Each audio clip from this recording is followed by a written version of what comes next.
en fait, j'étais en train de refaire ses cours, l'aider à faire ses cours de mathématiques, il me semble, hein, de mémoire.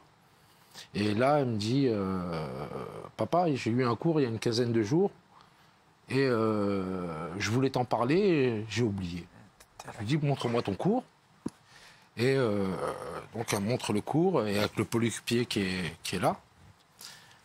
Et pour essayer de nuancer les choses avec ma fille, de lui apprendre des choses sur la vie, et pas être toujours dans la confrontation, je lui dis, bah, écoute ma fille, ça c'est soit maladroit, ou soit c'est raciste. Donc je lui explique ça, pour pas qu'elle se braque contre sa prof ou contre l'éducation nationale. Ou, voilà. Oui, donc, c'est maladroit au départ, ou bien c'est raciste. Je lui dis que c'est soit maladroit, ou soit raciste. Et je continue ses devoirs et bon, elle va se coucher.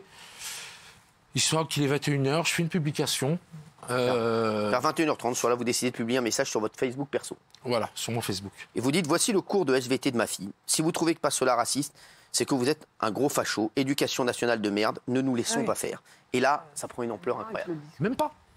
Ah, si, ça, voilà, non, même pas. C'est au mois de décembre 2020. Oui, c'est après. On est 6 personnes, ou 7, à interagir sur des commentaires. Et on a interagi... C'est quoi la réaction des gens sur les réseaux au départ? En fait, on s'en prend juste à l'éducation nationale. Et à aucun moment, on cite... la professeure. On ne sait même pas que c'est la professeure. Ma fille ne pense même pas... Alors, à l'origine, ma fille ne sait même pas que c'est la professeure qui a fait ça de son propre chef. Et donc, on réagit... on trouve que c'est raciste. Il y en a qui trouvent que non. Oui. Comme ici, on a eu un débat là-dessus. Ouais, ouais, mais c'est super mitigé. Il y en a qui trouvaient que c'était raciste, il y en a qui trouvaient... Ouais, non, mais oui. Je l'entends, il n'y a pas de souci. Bien sûr.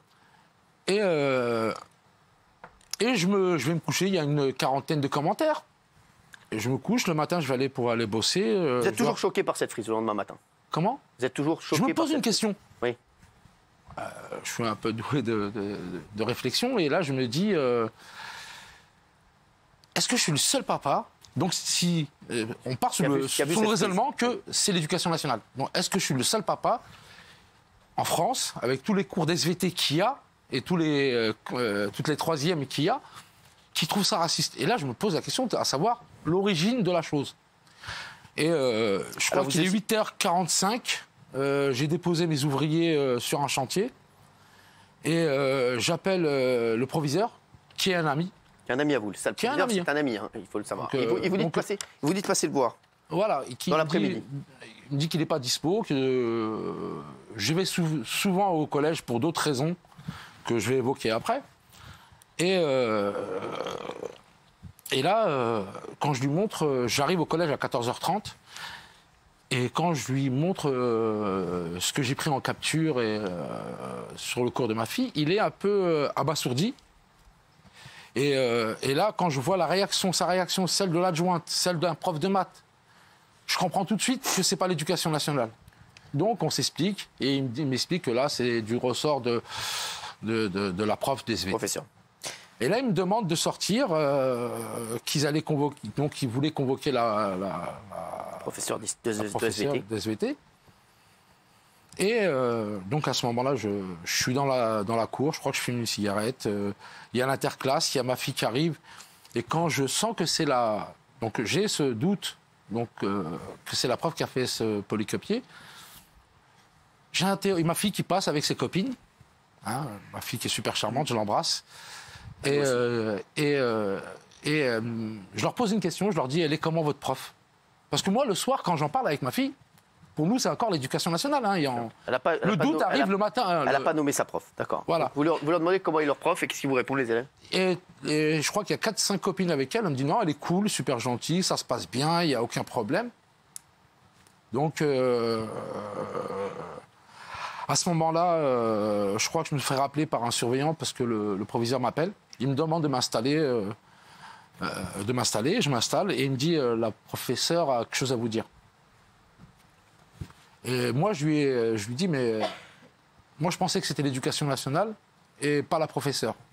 Et là, la prof, elle me dit, écoutez, monsieur, elle me dit mon nom, et elle me dit, je suis désolé si cela vous a choqué, je voulais susciter l'intérêt des enfants.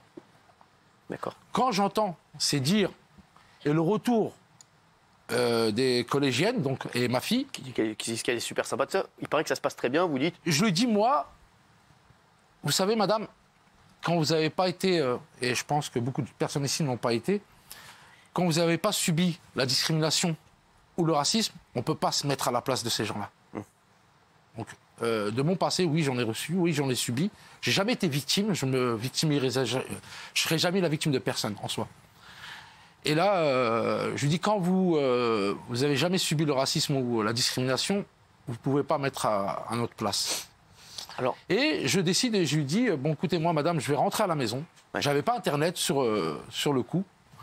Et je lui dis, je vais enlever la publication. Et pour moi, l'affaire est close. Réglé, il paraît que vous serrez la main. Ah oui, voilà, vous excusez mutuellement, vous promettez de supprimer la publication. Et dès que vous rentrez, vous publiez ce message. Salem, bonjour. Après avoir discuté avec l'enseignante, il s'agit d'un malentendu, une grande maladresse de sa part, charmante, elle s'est platement excusée. Je relate les faits. Et là, j'ai le directeur qui est un ami, je ne veux pas l'accabler, hein, après les problèmes internes à l'éducation nationale ou à ce collège-là, je sais pas de mon ressort. Et là, il me dit, il est impossible qu'on laisse passer ça. Vous êtes venu, on va envoyer ça à l'académie SVT. Et moi, je réponds au directeur, je lui dis, mais non, pour moi, l'affaire est close, on ne doit pas aller plus loin. C'est peut-être une maladresse, voilà, et j'en arrête là. Et j'ai après, avec l'assistante... Vous l'avez même défendu dans les commentaires. Ah ouais, oui. Avec l'assistance du directeur, je dis, écoutez, bon, je ne peux pas m'immiscer dans les problèmes du collège, ou voilà, ce qui se passe avec cette professeure et donc ce proviseur. Je lui dis c'est le proviseur, il a été très choqué par la frise chronologique de la professeure.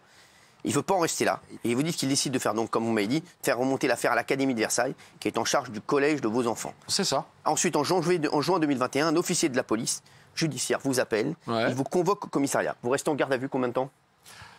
En fait, ça ne se passe pas comme ça. Il m'appelle le lundi à 15h. Je suis sur un chantier et il me dit, monsieur, je veux vous entendre concernant une affaire. Je lui pose, c'est quoi? Il me dit, non, écoutez, venez au commissariat et je vous explique. Je lui dis, j'arrive. Donc, je dois quitter mon chantier. Par contre, là, j'ai une petite réflexion. Donc, je me permets, je le rappelle et je lui dis... Donc à cet inspecteur très très gentil, je lui dis est-ce qu'il y a une garde à vue à l'issue? Et il me dit en ces termes, hein, monsieur, il serait préférable que vous veniez demain matin. Donc je pense qu'il a voulu éviter que je fasse une garde à vue. J'arrive le matin, le mardi matin. Il y a des choses qui sont choquantes. J'arrive le mardi matin et je me présente, je suis entendu. Les dire que ma déposition corrobore avec celle du proviseur, celle de son adjointe, celle du prof de maths, il me semble, et des personnes qui ont été entendues. Et là, on me redescend dans la garde à vue, et il me rappelle à 15h, il me dit, monsieur, je pensais qu'il allait me donner me dire de sortir, quoi. Bien sûr. Il me dit, non, par contre, là, j'ai 2 questions à vous poser qui m'ont été demandées par le procureur. Et la première question, c'est est-ce que vous avez créé une association? Je lui dis oui. Et j'ai aidé des gens, j'ai fait des choses avec, voilà. C'est une association qui pousse les gens à aller voter, à l'entraide, à la citoyenneté. C'était notre démarche. Et il me pose une deuxième question qui est aussi troublante. Est-ce que vous avez créé un parti politique? Donc en 2019, décembre 2019, il me semble. Je lui dis, j'ai une carte de séjour, c'est ma réponse. Et est-ce qu'avec une carte de séjour, on peut créer un parti politique? Ou même aller voter? Et il me dit non. Je lui dis, c'est ma réponse. Et après, on a un off entre nous. Et là, je lui dis la vérité. Je lui dis, oui, j'ai créé un parti politique parce que je voulais qu'on... C'est rare, hein, avec une carte de séjour. Vous parliez juste avant de la nationalité française. Et avec un ami qui s'appelle Arnold, Sylvie, Mohamed, on s'est décidé de créer un... C'est quoi ce parti politique? C'était Citoyens en Action. D'accord. Et voilà, c'était... Je lui dis, bon, on l'a fait, entre parenthèses, on a fait quand même 6% pour des clowns. Voilà. Moi, entre nous, on s'appelait les clowns. Mais on a quand même fait 6%. Et je lui dis, bon, oui, je l'ai fait, donc je lui avoue avoir fait, mais en off. Et là, il me dit... monsieur, si ça tenait qu'à moi, je ne vous convoque pas. Il n'y a pas d'affaire. D'accord. Au pire, je vous entends en audition libre et pas sous le régime de la garde à vue. Il m'a dit, j'ai eu une telle pression qu'il a reçue pour que je sois dans ses locaux le mardi matin, qui devait aller interpeller un violeur dans la commune voisine qui s'appelle Guyancourt, qu'il a été obligé de remettre à jeudi. Donc on est mardi là. D'accord. Et moi, c'est ça qui m'a choqué. Dans tout ce qui s'est passé, c'est ça qui m'a choqué. Les policiers vont même jusqu'à vous perquisitionner pour récupérer votre téléphone. Ouais. À la fin de votre garde à vue, les policiers vous donnent une première date de jugement. Donc une première, elle